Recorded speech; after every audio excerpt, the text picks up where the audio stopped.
On our anniversary, I got dumped. My ex-girlfriend pointed at the $15 dried flowers I'd bought on Amazon Prime in the restaurant where the bill wouldn't even hit $100, and she screamed that I didn't have a romantic bone in my body, that I could never give her the life she deserved. The very next day, she was in a trust fund kid's Porsche, flaunting it on her Instagram stories with the caption, "Finally, Real love." I didn't say a word. I blocked her on everything and wiped her out of my life. With the money and energy I saved, I got a high-end gym membership, bought a professional camera, and dived headfirst into self-improvement. When I was at my lowest, I met a girl who always seemed to be wearing a smile. She taught me photography. I cooked for her. She told me she loved sunflowers more than anything. So I secretly rented out an entire farm's flower field just for her. The drone footage of her running through that ocean of gold went viral. People online were saying they could smell the romance through their screens. Not long after, the trust fund kid kicked my ex to the curb. She showed up at my door in tears, sobbing, "I saw the photos. It's not that you don't know how to be romantic, Liam. It's just that you wouldn't do it for me." I looked at her, watched her mascara run, and just smiled. I save my romance for people who matter. And you don't make the cut. Just then, the girl with the smile ran up and naturally tucked her arm into mine. The movie's about to start. I took her hand and didn't look back. My sun had finally risen, and it was shining right into my future. The door lock clicked. Vanessa threw her designer bag onto the sofa. She did it with a heavy hand. The metal buckle hit the leather with a dull thud. I had just set the beef Wellington on the table. The pastry was golden brown. I'd spent a whole week practicing just to get this one dish right. The main lights were off, leaving only the flickering warmth of the candles. "You're back," I said, walking over with a smile. "Go wash up, it's fresh out of the oven." Vanessa didn't move. She stood in the entryway, her eyes looking cold in the dim candlelight. Her gaze swept over the table, the steak, the red wine, and a small pink cardboard box sitting to the side. It was a bouquet of dried flowers she'd left in her Amazon cart for ages, listed $4.14.99. She'd hesitated for 3 days because it wasn't enough to hit a discount threshold. I'd ordered it secretly to surprise her. "Why are the lights off? We're not that broke that we need to save on the electric bill." Click. The harsh overhead LED light flooded the room. The candlelight vanished into insignificance, looking like a joke. I instinctively shielded my eyes. "It's our 3-year anniversary," I said. Vanessa let out a mocking scoff, kicked off her heels, and walked barefoot to the table. She picked up the Amazon box and gave it a shake. The dried flowers inside had been crushed by some rough handling during shipping, making a dry, scratching sound. "Anniversary." She tossed the box back onto the table. "Liam, this is your big surprise?" "A box of dead grass. And the steak," she said, pointing at the dish I'd spent all afternoon on. "You made this yourself, didn't you? More of that cheap frozen meat. The French bistro I told you about is only $400 a person. Why won't you just take me there for once?" I took a deep breath, trying to push down the fire rising in my chest. "Vanessa, we're saving for a down payment. I went to the butcher early this morning for this. It's the freshest filet mignon they had." "Shut up," Vanessa suddenly screamed. She swung her arm in a violent arc. The wine glass was swept off the table.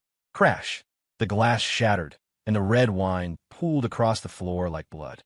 A few drops splashed onto my jeans, soaking in instantly. Always with the down payment. Always the house. "Liam, I'm done. My best friend's boyfriend got her Chanel for her birthday and took her to the Maldives. And me? I'm sitting in front of a pile of mystery meat, opening $15 trash." Her chest heaved, her eyes filled with nothing but pure loathing. It wasn't a look that formed overnight. It was the result of months, maybe years, of accumulated resentment, of bone-deep disdain. I clenched my fists so hard my nails dug into my palms. "I want to give you the world, but this is where I am right now. I'm working for it, Vanessa. Working for it." She laughed, stepping close to me and poking my chest with her index finger. "Once. Twice. It hurt. Your idea of working for it is making me suffer with you? Making me wear Amazon knockoffs while everyone else is carrying Hermes? You're selfish, Liam. You don't understand romance, and you have no clue what a woman wants. People like you are destined to crawl at the bottom of the food chain forever." She turned to leave. I grabbed her wrist. "Where are you going?" She ripped her arm away as if she'd touched something filthy. "To somewhere I can actually breathe." "Liam, we're done. It's over. No hosetashchen. No lingering glance." She didn't even look at the small velvet jewelry box I'd spent months saving for her. "Are you serious?" My voice was a hoarse whisper. She already had her shoes back on, her hand on the doorknob. She looked back, her gaze ice cold. "Don't make a scene. Try to keep some dignity." Slam. The door shut so hard the wall clock rattled. The silence that followed was deafening. The only thing left was the sharp, acidic smell of spilled wine. I looked at the cold steak, picked up a fork, and took a bite. The pastry was soggy. The meat was overcooked. It tasted terrible. So terrible I wanted to gag. My head felt like it was being split open by a drill.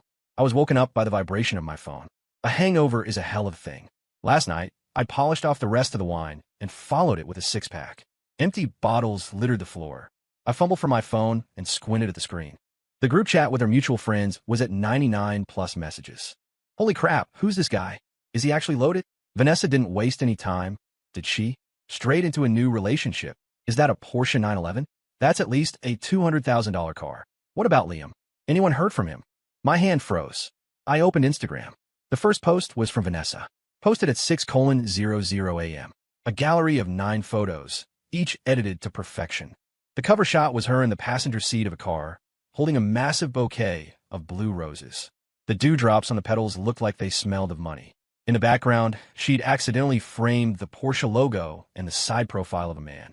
He was wearing sunglasses and a Rolex Submariner, the Hulk edition, that caught the light perfectly.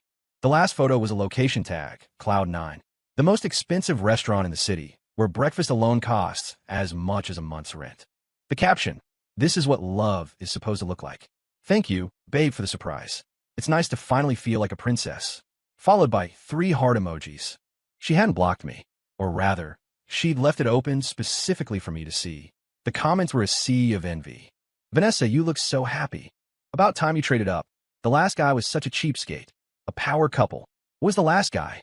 A charity project?" I scrolled through them one by one. It felt like someone had reached into my chest and was squeezing my heart.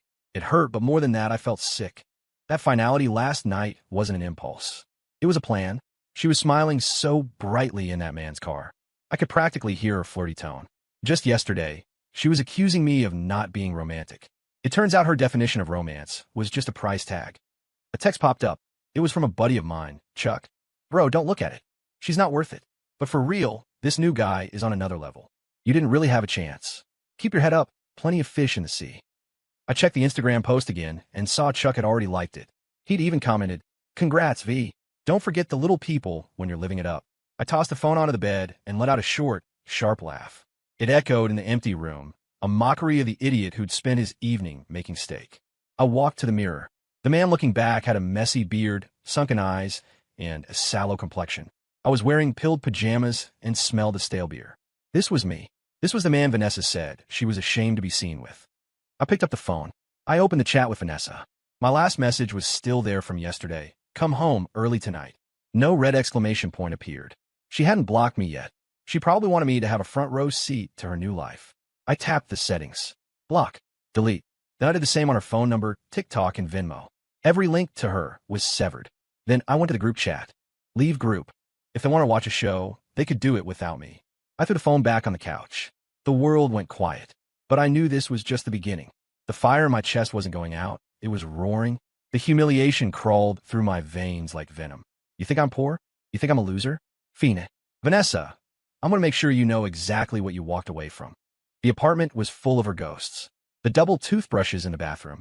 The half of the closet filled with her old clothes. The framed photos on the wall. In the photos, we were laughing like idiots. Back then, she'd been happy, just getting street tacos. Now, it all looked like a cruel joke. I grabbed 2 of the biggest black trash bags I could find. It was time for a deep clean. Toothbrushes, towels, hair clips, makeup pads, all of it went into the bag.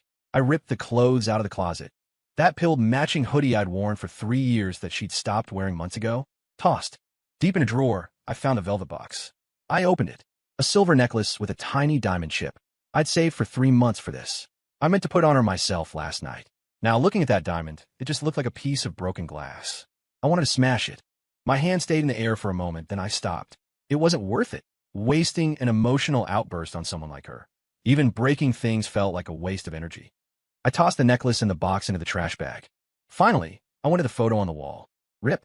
The tape behind the frame took a chunk of the drywall with it. I pulled the photo out. I didn't tear it up. I just crumpled it into a ball. 2 hours later, 4 bulging trash bags were sitting in the living room. The apartment was empty, and my heart felt empty too. But for the first time, I felt a strange sense of relief. It was like cutting out a piece of rotted flesh. It hurt, but the poison was gone. I hauled the bags downstairs and threw them into the complex's main dumpster. I watched the garbage truck haul them away. Goodbye, Vanessa. Goodbye, the old Liam Moore. Back upstairs, I stepped into the shower and turned the dial to cold. The icy water hit my scalp, forcing me into total clarity. The man in the mirror was scrawny, slightly hunched, with eyes that avoided his own gaze. Looking like this, it was no wonder someone looked down on me. I poked at the soft, loose skin on my stomach. This was the result of endless overtime, takeout, and skipping the gym to save money. I pulled out a debit card. This was the card for the down payment. It wasn't enough for a supercar, but was enough for a total restart. 10 minutes later, I was out the door. First stop, the best gym in the city. I want a yearly membership. Give me the top-tier personal training package. The girl at the front desk hesitated, probably never having seen a customer who looked like a total slob but talked like a high roller. Sir, our training sessions are very intense. I'm not afraid of dying, I said, looking at the guys hitting the weights. I'm afraid of staying like this. I signed a contract and swiped the card. $3,000. Before, I would have agonized over that for 6 months. Now, I didn't even blink. Second stop, the camera shop. I'd always had a dream of being a photographer. I was in the photo club in college, but I'd sold my gear years ago to focus on making money. Vanessa always used to say, "What's the point of taking pictures? Does it put food on the table?" Well, no one was managing my life now.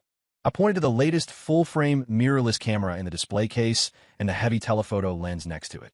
I'll take the set. The clerk's eyes lit up. You know your gear, man. This setup is over $5,000. Swipe. I walked out of the store, clutching the heavy boxes. The sun was blinding. I took off my glasses and squinted at the sky. The moment I took the lens cap off, my world started to look different. The following weekend at Discovery Park, the crowds were bigger than I expected. I was wearing brand new athletic gear and carrying a 20-pound camera bag. I looked like a tactical operative but felt like a weakling. After just 30 minutes on the trail, I was panting like an old dog. Sweat dripped off my chin onto the camera screen. Phew. Okay. I spotted a butterfly landing on a pedal. I raised the camera. My hands were shaking like I had Parkinson's. The butterfly bounced around in the viewfinder, and I couldn't lock the focus. Click. The moment I hit the shutter, my foot slipped. Crap. I fell backward, landing hard in a muddy patch. I managed to protect the camera, but my jeans were soaked, and I looked ridiculous. A laugh came from behind me. It was light and clear, not malicious, just genuine amusement at my clumsy display. I turned around, my face burning red. A girl was standing there. She had a high ponytail, wore a pair of utility joggers, and carried a sketchbook. She was eating an apple. Her eyes crinkled like crescents when she smiled. Hey there, you hunting butterflies or practicing your wrestling moves? She walked over and reached out a hand to pull me up, not caring about the mud. She was surprisingly strong. I awkwardly brushed the dirt off my backside. Newbie, still figuring out how to use this thing. She glanced at the camera in my hand. That's a serious rig. I saw your stance earlier. It was all wrong. Your center of gravity was too high, and you weren't holding your breath. She naturally took the camera from me. Mind if I had just a few things? Go ahead. She deftly turned the dials, adjusting the aperture and shutter speed. Her fingers were long, her nails clean and unpainted. See, for macro shots, you want to wide open the aperture and crank up the shutter speed. Don't worry about the ISO being a bit high. She handed it back and pointed to a wildflower a few feet away. Get low. Brace your elbows against your knees. Deep breath. Hit the shutter when you exhale. Try it. I did exactly what she said. Hold focus steady. Click. On the screen, the wildflower was razor sharp, the background melting away into a creamy blur. It was the first professional shot I'd ever taken. No way. I couldn't help but shout. She took another bite of her apple, her smile widening. A fast learner. I'm Sonny. I'm an artist. Liam. I'm an office drone. In that moment, I realized something. Being around this stranger felt 10,000 times more relaxed than being around Vanessa. I didn't have to worry about being judged. I didn't have to walk on eggshells. During lunch, I pulled a sandwich out of my bag. Whole wheat, grilled chicken, lettuce. My cooking was okay, but the sandwich was a bit squashed and looked pathetic. If Vanessa were here, she would have said it looked like dog food. Sonny stared at my sandwich and swallowed hard. That looks really healthy. On a whim, I broke it in half and offered it to her. If you don't mind a squash sandwich? Her eyes lit up as she took it and took a huge bite. Her cheeks puffed out like a hamster. This is good. The sauce is amazing. Did you make it? Yeah, a low-fat honey mustard. You've got your life together. Whoever marries you is going to be lucky. She said it casually, but it hit me like a physical shock. It turns out that my efforts, in the eyes of the right person, were a blessing. In the eyes of the wrong person, they were just proof that I was poor. We spent the rest of the afternoon together. She sketched, I took photos. She taught me about composition and the secrets of light and shadow. As the sun began to set, the golden light traced the profile of her face. I secretly turned the lens toward her. Click. Now, that was a view. Over the next month, I became a different person. Every day after work, I didn't just lie on the couch like a zombie. I went to the gym and let the trainer destroy me. My muscles ached, but seeing the lines of my body tighten in the mirror felt incredible. On weekends, I'd ask Sunny to go on scouting trips. We became regular dining partners and photography buddies. Her personality was amazing. She was real, completely without pretension. If her shoelace came untied, she just tied it. If she was tired, she'd sit on the grass and drink water.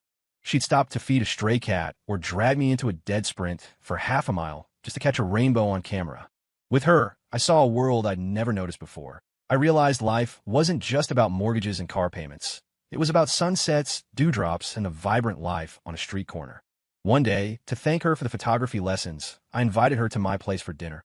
Same table, same dim lighting. But I had a new tablecloth and fresh flowers. I made beef Wellington again. This time, I was more confident, and the timing was perfect. When I sat on the table, I was actually a little nervous. I was afraid she'd say it was just okay. Sunny looked at the plate, her eyes going wide. Whoa, Liam, are you a Michelin star chef? She pulled out her phone and started taking photos of the steak from every angle. The crust, the color, it's perfect. She cut a piece and put it in her mouth. Her eyes closed in pure bliss. Oh my God, seriously, this is way better than the stuff I've had at fancy restaurants for $100. The juice is locked in perfectly. How did you do this? Her unreserved praise washed over me like a warm wave, clearing away the last of the shadows in my heart. Looking at her, with a little bit of sauce on the corner of her mouth, I almost wanted to cry. The same dish, the same man. To Vanessa, it was cheap and embarrassing. To Sunny, it was a wonderful surprise. It wasn't that I wasn't good enough. It was that Vanessa didn't know how to appreciate it. Eat as much as you want, I said, smiling as I poured her some wine. Sunny raised her glass, her eyes sparkling. Liam, seriously, I think you're incredible. You cook, you take photos, and you're so thoughtful. You really need to find a girl who knows how to appreciate you. I looked in her eyes, and my heart skipped a beat. There was nothing but sincerity in her gaze. Actually, I started to say. She suddenly pointed to a photo I'd recently printed and hung in the corner. It was a close-up of a sunflower. You like sunflowers too? She asked. Yeah, they make me feel good. Sunny set her glass down, her expression becoming a bit wistful. My biggest dream is to just run through an endless field of sunflowers. Like a Van Gogh painting all that gold, that intense life. But the city parks are so small and crowded, you can't really run. She sighed, then smiled again. Anyway, I'm rambling. Let's drink. She might have been rambling, but I was listening. I looked at her flushed face. A wild, crazy idea began to take root in my mind. This time, I wanted to give her the best of everything. Not to prove anything to anyone else, but simply because she deserved it. That idea took hold and wouldn't let go. Renting a whole field. It sounded like something out of a cheesy romance novel. For an office worker making a decent but not spectacular salary, it was insane. But I looked at the balance in my savings account. It was the money I'd meant for a life with Vanessa. Since the house was out of the question, I decided to buy a dream instead. I started scouring the internet for farms and nurseries in the outlying counties. I made call after call. Hey, I'm looking to rent your sunflower field. For a wedding? No, you don't need to rent the whole field. Just buy a ticket. No, I want the whole place cleared out. 3 days. Just 2 people. Most people thought I was crazy or just looking to cause trouble. Kid, I've got 20 acres. You want to close it down? Do you have any idea what that costs in lost revenue? But I didn't give up. Finally, at a secluded farm about 60 miles outside the city, the owner reconsidered. Look, the flowers just bloomed, and I haven't even started advertising yet. If you want to rent it, fine. $5,000. $5,000 for 3 days. It was a massive burn of cash, but I remember the way Sunny's eyes lit up when she talked about them. Deal. I took some vacation time and drove straight to the farm. I signed a contract and transferred the money. When the notification from my banking app popped up, my hand shook, not out of regret, out of excitement. That rush of adrenaline felt better than buying any property. I also rented a professional cinema drone, the kind that shoots in 4K. If I was going to do this, I was going to do it right. I wanted to film a movie for her, where she was the only star. For the next few days, I was as secretive as a spy. You free this weekend? I want to take you to a secret spot for some scouting, I messaged her.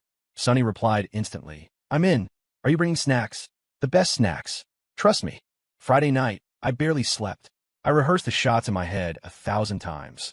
The framing, the lighting, the drone's flight path. I'd even picked out the background music. This was the most impulsive thing I'd ever done. But I knew this wouldn't end like the $15 Amazon order. Because Sunny wasn't Vanessa, and I wasn't the same Liam Moore anymore. Before leaving, I went to the barber. I shaved, put on a fresh white linen shirt, and looked in the mirror. My eyes were bright, and I had a confident smile on my face. Liam, you've got this. We drove out of the city and hit the highway. The further we got, the more the horizon opened up.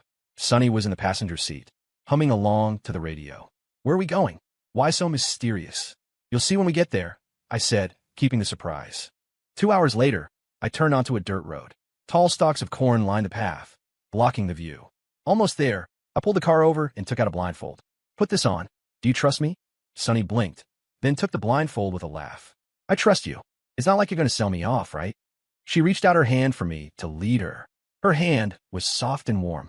I guided her carefully over the last bit of uneven ground. The air started to smell of green plants and sun-baked earth. We're here. I let go of her hand and stood behind her. In front of us was a gentle slope. Below that slope was a golden ocean. Thousands of sunflowers were blooming, their heads turned toward the afternoon sun. The wind blew, and a wave of gold rolled across the field. It was breathtaking. Take it off. Sunny slowly removed the blindfold. In that instant, she froze. Her eyes went wide, and her mouth opened, but no sound came out. Only the sound of the wind whistling through her hair. Is this? She turned to me, her eyes shimmering with tears. Is this all for me? I nodded. You said you wanted to run through a sunflower field. No tourists. No crowds. For the next 3 days, this whole place belongs to you. Sunny covered her mouth, a tear rolling down her cheek. Liam, you're insane. She laughed through her tears, then turned and ran. Like a bird finally released from a cage, she charged into the field. She spread her arms, her skirt fluttering in the wind. She spun, jumped, and ran through the golden waves. The sun hit her, and she seemed to glow. I picked up the drone controller.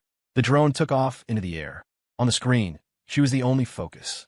A white dress, golden flowers, blue sky. It looked like an oil painting.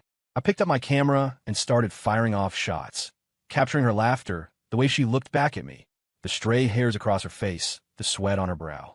It was heartbreakingly beautiful. When she finally got tired, she laid down on the edge of the field. I walked over and sat beside her.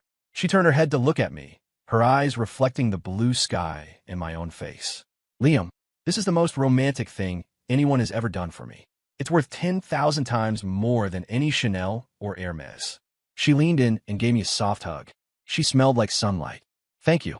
I held her, feeling her heartbeat. That was enough. The $5,000 was worth every penny. That night, I stayed up all night editing. Honestly, I barely had to do anything. The light was perfect, the model was perfect, the emotion was perfect. I just did a bit of color grading to bring out that life-affirming vibrance. At 3 a.m., I posted the gallery to Instagram, TikTok, and X. 9 photos. The center shot was her in the middle of the field, looking back at the camera with a tearful smile. The caption was simple. You said you wanted a field of flowers, so I got you the whole summer. For my son, it's Sunny Shaw. I crashed as soon as I hit post. I was exhausted, but I felt amazing. I woke up the next day to a phone that was practically vibrating off the hook. $9.99 plus notifications. The TikTok had over 100,000 likes. The Instagram post was trending. Wait, is this real? Where's this guy? Husband goals. He rented the whole field? How much did that cost? He's loaded. It's not about the money. Look at the way he looks at her. That's real love. The composition is incredible. Is the guy a pro photographer? My DMs were flooded. People wanted tutorials, locations, even photo shoot bookings. Sunny's account was even more insane. People had found her art page, and she'd gained tens of thousands of followers overnight. Brands were already reaching out to her. We were viral. But I care more about that mutual friend group, the one I'd left. Someone sent me a screenshot. The chat was in a frenzy. Is that Liam? No way. I thought he was broke. Where'd he get the money for this? These photos are insane. They look like movie posters. The girl is gorgeous. She totally blows Vanessa out of the water. Shoo, shut up. Vanessa's in the chat. Vanessa was indeed there. In the screenshot, she hadn't said a word. But just as the conversation hit its peak, a notification appeared. Vanessa King has left the group. I could only imagine her face. It must have been priceless. Just then my phone rang. It was an unsaved number, but I knew it.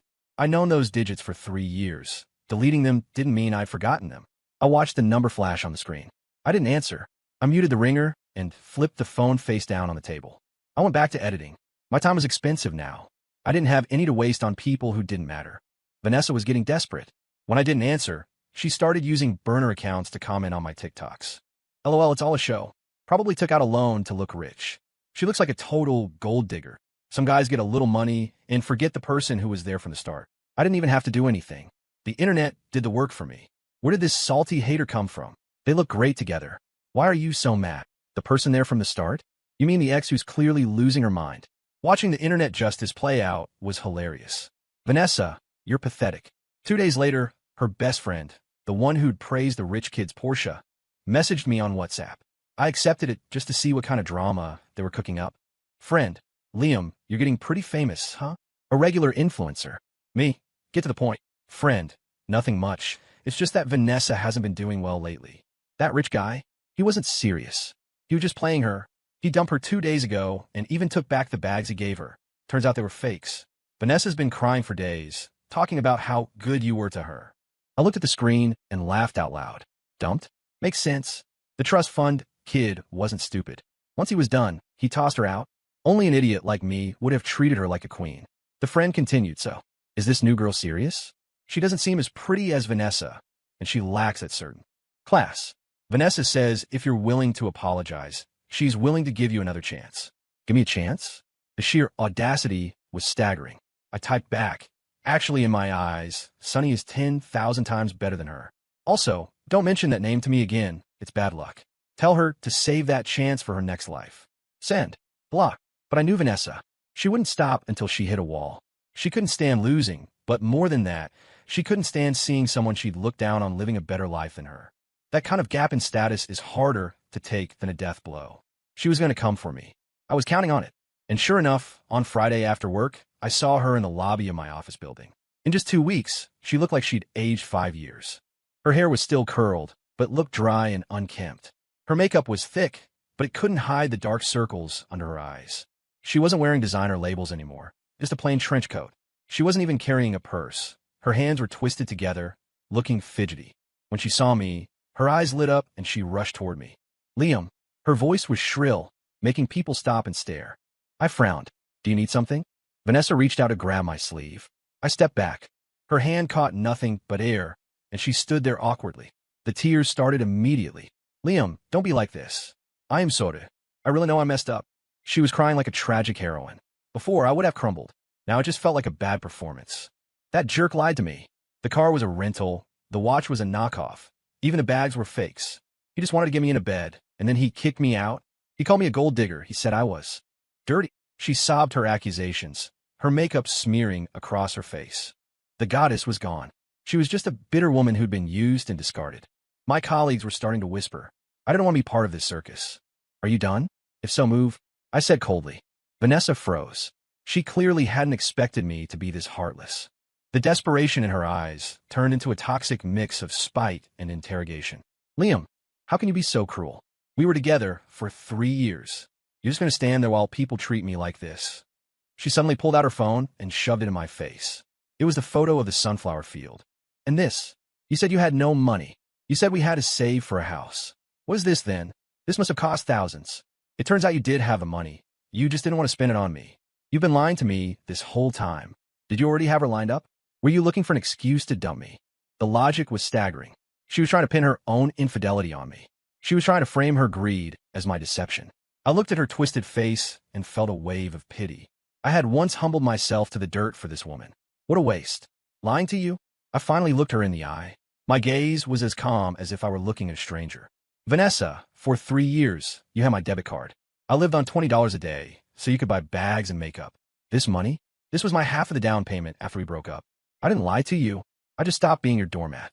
Vanessa choked on her words. Then she yelled, then why spend it on her? What does she have? She's just some girl who draws pictures. Is she prettier than me? Is she better than me? Liam, I know you're just doing this to get back at me. You did all this just so I would see it, didn't you? If you come back now, I'll let it go. We can go get the license, okay? She tried to move in for a hug. She was delusional. I don't want to, I said, stepping back. My voice wasn't loud, but it was clear. Vanessa, you've got it all wrong. It's not that I don't understand romance, and it's not that I'm cheap. Even that beef Wellington took me 4 hours of effort. To you, it was just a piece of cheap meat. I pointed to the photo of the sunflower field. If I'd given this to you, what would you have said? You would have said, you should have just bought me a bag with that money, or it's too hot out here and there are too many bugs. My romance is for people who know how to value it. You're wrong, Vanessa. It's not that I wouldn't do it for you. It's that you didn't deserve it. That hit her like a sledgehammer. Her face went pale, her lips trembled, and she couldn't find a single word to say. Just then, a voice called out, Liam.